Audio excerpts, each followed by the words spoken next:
Hello, my name is Flamm, and this is my final project. And I will be following China through my family and the key moments from the 1900s till when they leave.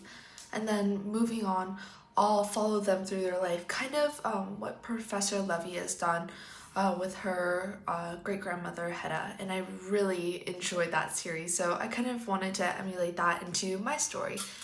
So moving on to the 1900s to 1910s, this is a time that was predominantly dominated by the Boxer Rebellion. And this was a group that was started by the quote-unquote peasants, so people who were lower in society.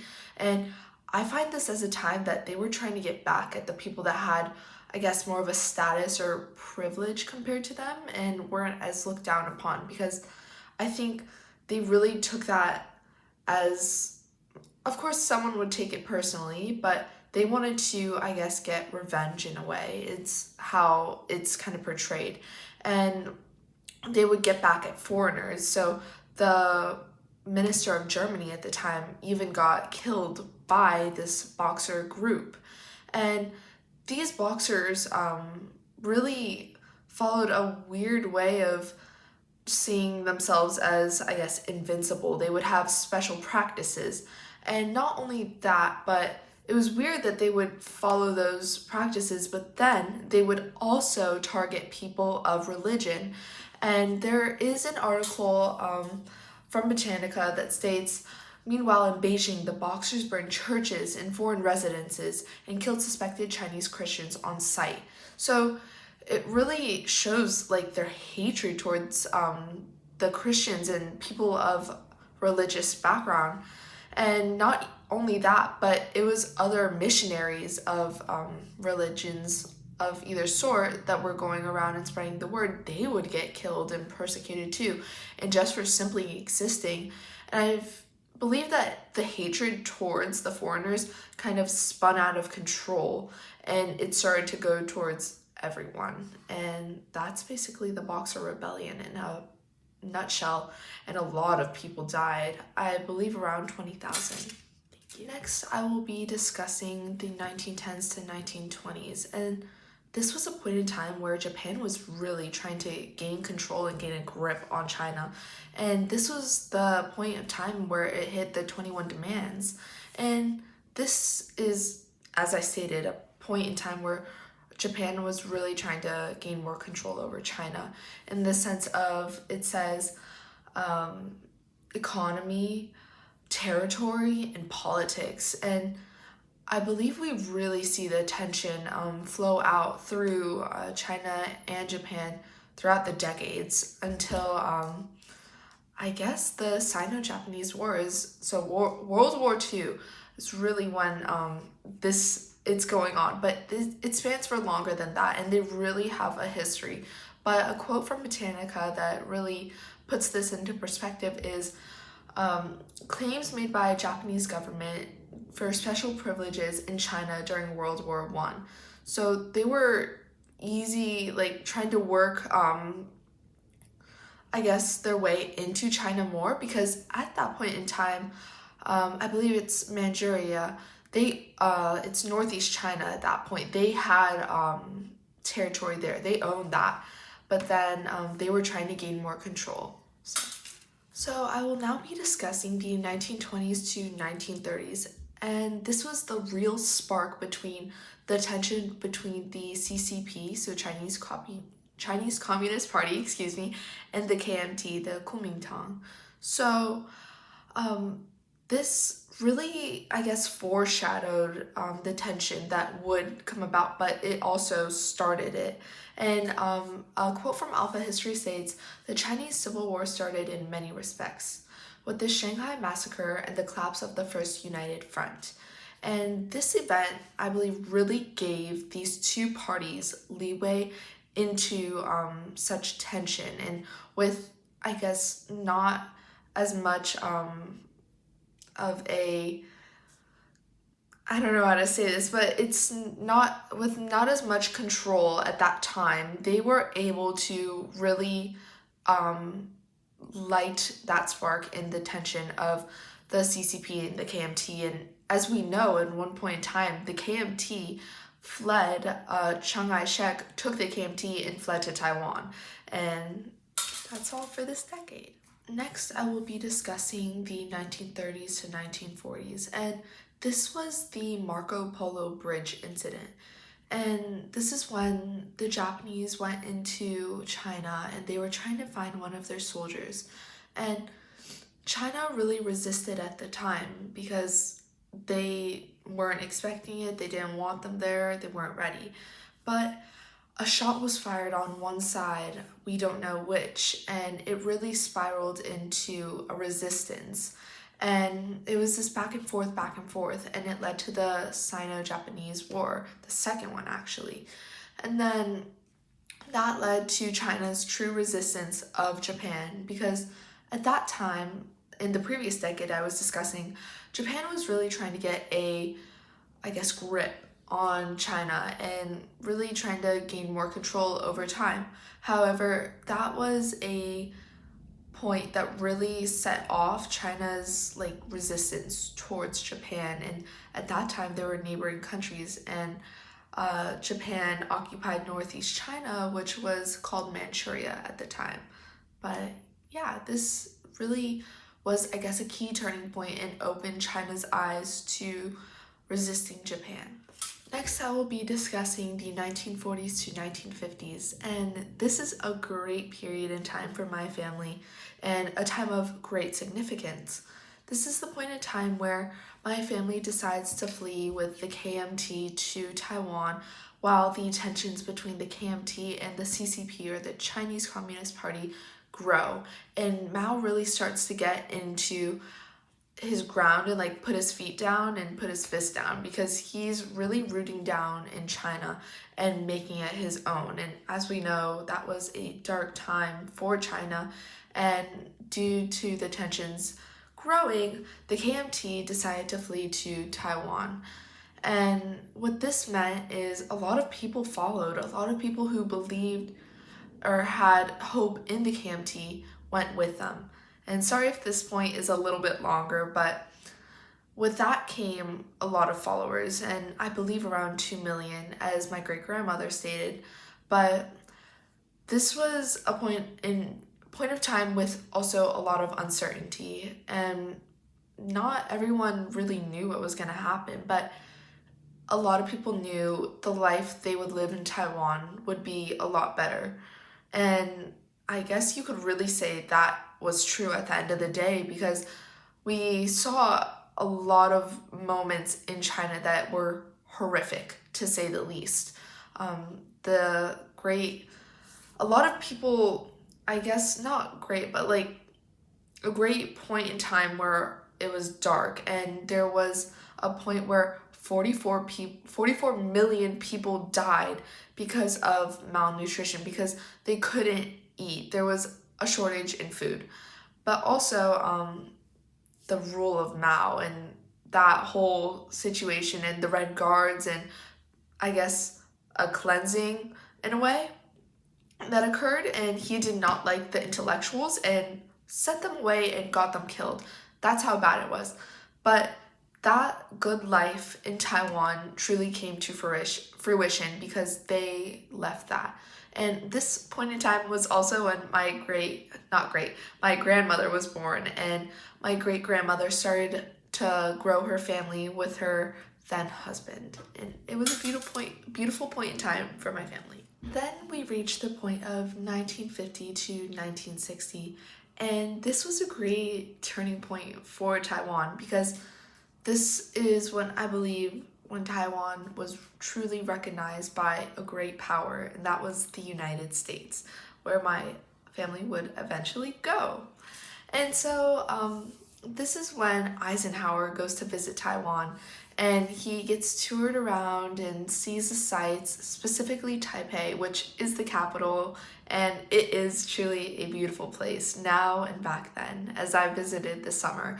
And Chiang Kai-shek, which was the president at the time, takes Eisenhower around, talks to him, but I feel like this visit was more than that. As someone who is Taiwanese, This was a turning point where a small country that was taken on a chance, these people took a chance and they didn't know what the outcome would be, but they took a chance, and then their accomplishment was truly recognized by the United States.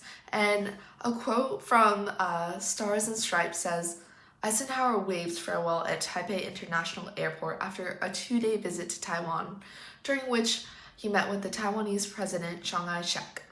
And I find that this is truly an amazing time for my people's my country's history. Like this was unimaginable for them at the time, because after taking that great risk, they didn't know what the outcome would be, and this being the outcome is truly unimaginable. So now we will be discussing the 1960s to 1970. And in 1970, my grandmother met my grandfather, and it was truly a love story from a rom-com, like something unimaginable that you could truly fathom. At the time, my grandmother was working for the Taiwanese Navy, and she doesn't even really exactly know what she's doing till this day, but I just know her sister got her the job, and her sister then introduced her to my grandfather. And after 3 weeks, he was like, yep, I'm gonna marry this woman.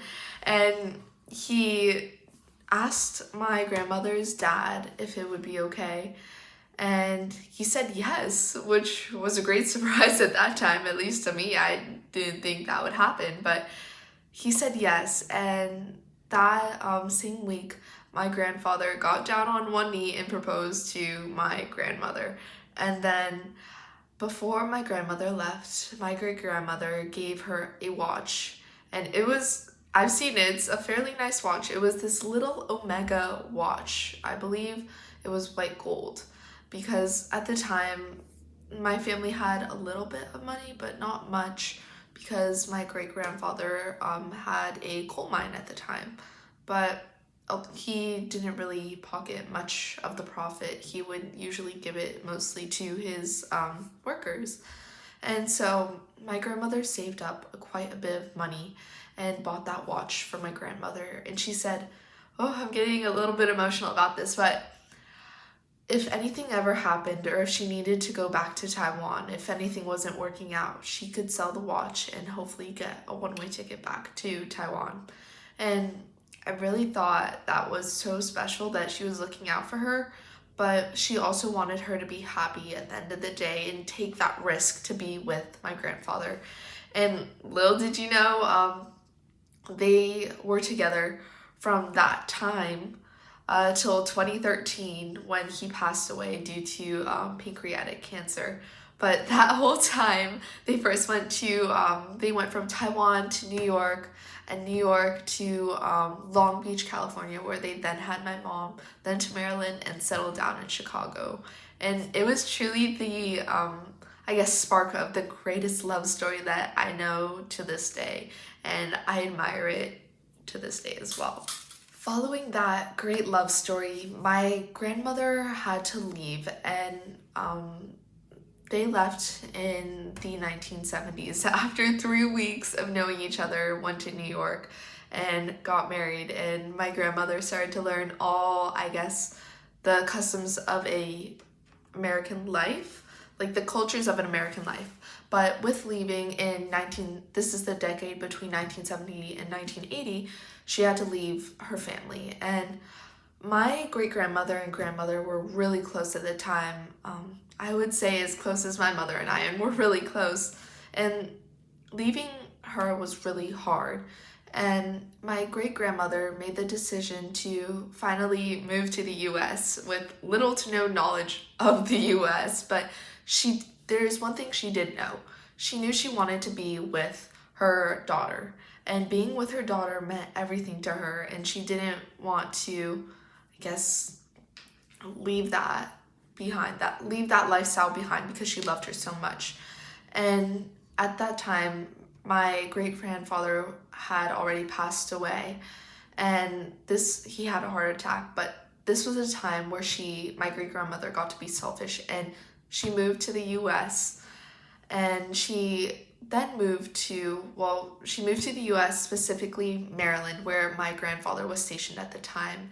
And she lived with my mom, my grandmother, and my mom's brother. And at that time, my grandfather wasn't living with them because he was mostly working on base, but they all lived in an apartment because they didn't have a house at the time. But so you can imagine it was, of course, a different lifestyle, but also perfect in every which way because she got to be with her daughter. Next, I will be discussing the 1980s to 1990, and this was a great time for Taiwan. I want to bounce back to that because my family was still living there at the time, specifically my grandmother's brother, and well, a few of them, and then her sister. So this was a time where martial law was finally lifted from Taiwan, and this was a result due to the great economic growth and modernization of Taiwan. And it was not done without a lot of struggle, and it really marked a point in time of significance to show and exemplify where Taiwan was coming from. They had to struggle to get to this great turning point in time, and it was not easy. They had to claim themselves independent of China, and they had to struggle to, I guess, go through the tunnel of struggle to see the light and finally be recognized. And once that was truly proven, they lifted martial law, and it was amazing. And a quote from Harrison says, the article is "The End of Martial Law, an Important Anniversary for Taiwan" by Mark Harrison. And the quote is, "The lifting of martial law was only one moment among many on Taiwan's path to democracy." And it truly shows that, yes, this was it's a comeback from, I guess, a sad point and a hard point in time, but it shows the light at the end of the tunnel. And not only that, but it shows that there's more to be done at the end of the day. This is not the end of it. There will always be more, and there's always more good to come from a dark time. Finally, the 1990s to the 2000s, and we're ending with a real banger at this point, I would say. This is when the building Taipei 101 starts its construction, and it takes about 12 years to build, so it ends in 2011. But this is a point where I feel like Taiwan is truly proving to the world, like, hey, this is us, take us seriously, we don't need China. And also giving the Taiwanese people, like, I guess, something to admire, another thing to admire. We also have the Chiang Kai-shek Memorial, but I feel like this is a more modern way of showing, like, hey guys, like, look at what we can do as a country, and look at how we aspire to be, and look at what we went through to come to this, which is truly amazing in my eyes. But I think this building also showed what struggles Taiwan has gone through, and it really exemplifies that you can go through a dark time, but in the end there will always be light at the end of the tunnel. And this is truly the light at the end of the tunnel, exemplifying that they are independent and building one of the most beautiful buildings of independence and significance in the world. This is the ending, and I just wanted to say thank you for watching. I know this was not short in the slightest, but I wanted to, I guess, provide you with the most information possible while it being easy to understand. And I wanted to really bring you through what my family went through and the struggles they had to endure, but also seeing that even though they went through a hard time, they saw the light at the end of the tunnel, and they lived an amazing life at the end of the day. Thank you.